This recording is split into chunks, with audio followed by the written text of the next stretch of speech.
Hello, epic viewers from around the multiverse. Prepare to indulge in experiencing sheer bliss, because today another Rhythmic Captain Stellar unboxing video is about to be brought to fruition. What items will I be unboxing? What items will I be opening? Without further delay, without further procrastination, allow me to elicit the box. What items are encompassed inside this bulky, hefty, tangible, nifty box? Let's find out. I'm going to demystify the answer to that inquiry right here, right now. So bear with me. It will only take me billions of picoseconds to extract the items from the box and subsequently flaunt them in front of the camera for you to feast your glorious eyes on. Here we go. The unboxing process is about to commence. The unboxing process is officially underway. What items have I prompted? What items have I drawn forth? What items have I elicited? Let's find out. What items are engulfed in bubble wrap? I made a blunder. What items are engulfed in bags? What items are obscured by bags? Let's find out. I presumed that these figurines would be engulfed in bubble wrap. To my dismay, they were not. So here's the first figurine. Is this a stellar, robust, novel, intricate, dynamic, state-of-the-art figurine? Well, that's subjective. I love this figurine in nearly every facet. I love his aesthetics, I love his hues, I love his sculpt, I love his deco, I love his design, I love his shadings, I love his textures, I love his abs, I love his biceps. I love the fact that he has a diaphragm joint. I love the fact that he can swivel his waist. I love the fact that he has fisted hands. I love the fact that he has joints in the elbows and in the knees. Some figurines do not. His legs do not appear to be confined to a ratchet or ratchets. His arms can move outwards and inwards. He can rotate his biceps and forearms to some degree. Actually, you can rotate them 360 degrees. That's quite a novelty. I love his nitty-gritty details. He truly emulates the appearance of a member of the Yellow Lantern Corps from the DC Universe.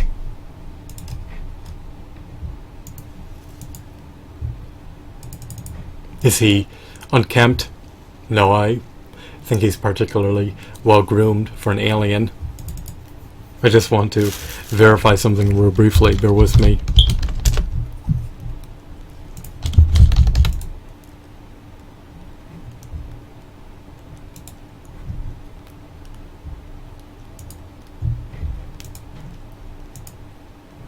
Alrighty, let's move on to the next figurine. But before I can do so, I just want to notify you that he's part of the DC Universe Classics action figure line. He was likely sculpted by the Four Horsemen Studios Corporation. He was likely produced by Mattel. He was released in mid the 21st century. He's nearly on par with the Toy Biz Marvel Legend, to say the least. He doesn't have as many ample points of articulation, but quality-wise, he's up there with a stupendous Toy Biz Marvel Legend figurine.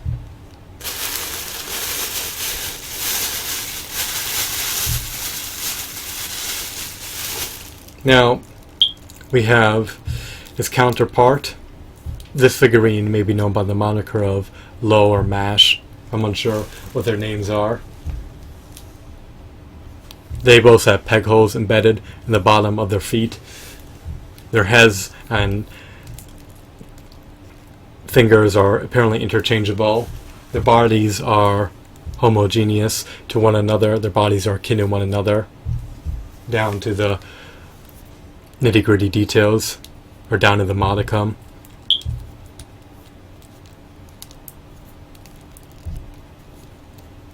You may not care one iota about these figurines, but I do. They're practically unscathed. They're practically in mint and pristine condition. The integrity of these figurines has yet to be compromised. Their joints are relatively sturdy. They have joints throughout the totality of their body. This figurine can perform an ab crunch. He lacks an ankle pivot. Just like the other figurine, he could ascend and descend his arms and legs. His head is not relegated to a ball joint nor a disc joint. It can, however, rotate to a certain degree or turn to a certain degree. It's somewhat encumbered by the bulkiness of his head, which impedes his movements.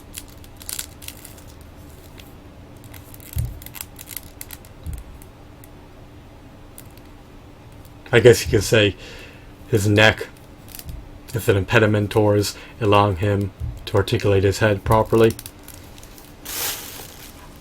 That perhaps, since he's an alien,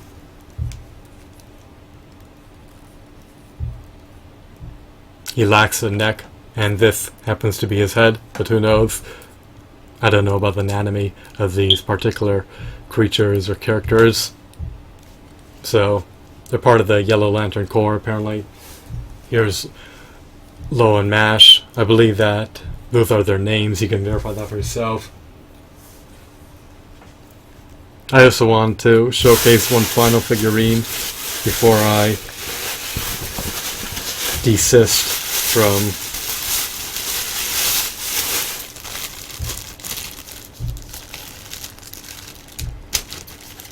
examining these figurines.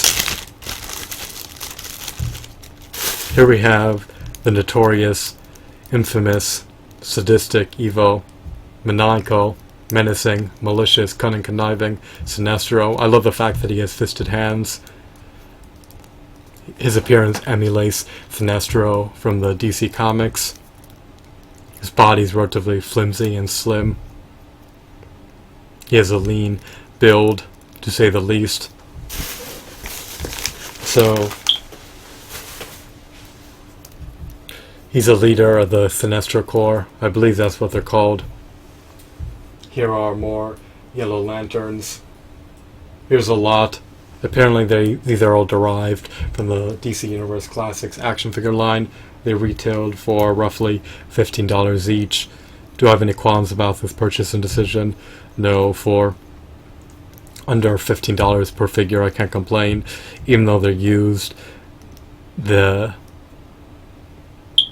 limbs of these figurines are intact.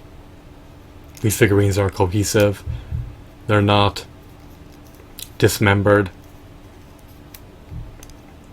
The joints have yet to loosen.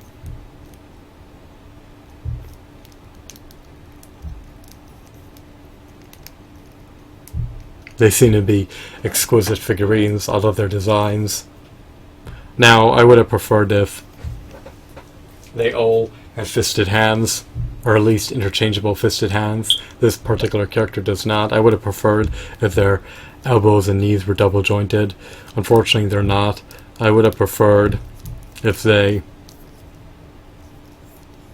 could perform an ankle pivot. Unfortunately, they cannot. I would have preferred if they had more latitude for articulation in their head, but their finite articulation in their head is not the end of the world or a decisive factor in whether or not I should retain these figurines or relinquish them. In other words, just because the articulation in their head is limited does not mean that these figurines are not worthwhile, and does not mean that these figurines are worth relinquishing. So I'm going to retain these figurines. I'm gratified, I'm buoyant, I'm content, I'm jubilant, I'm optimistic, I'm happy with my purchase and decision. I have no major qualms about it. In hindsight, I would have procured more DC Universe Classics action figures if I could have stumbled upon more stellar ones for under $15. Unfortunately, the most robust, most meritorious, most divine, most intricate, most novel DC Universe Classics action figures command staggering, hefty, exorbitant premium prices of well over $15. So they're past the $15 threshold, then I typically forgo buying them. In this case, I didn't abstain from buying them because they were within the parameters of my budget. So I earmarked money for these figurines, and I decided to spend it. Post spending the money, I have no regrets about this purchase and decision. I love these figurines. They stand roughly 6 inches tall. They coincide eminently well with the prodigious 6 to 7 inch action figure collection. I would love to display them next to my Marvel Legends figurines. I love to see how they compare and contrast to the Marvel Legends figurines. I believe that the Marvel Legends figurines supersede the DC Universe Classics action figures because they have more points of articulation and the characters are more intriguing, in my opinion. However, that does not mean that these figurines are not worthwhile in their own regards. So, fantastic lot for under $15 per figurine. I hope that you deemed this video to be insightful and intriguing. Have a wonderful, marvelous day. Goodbye.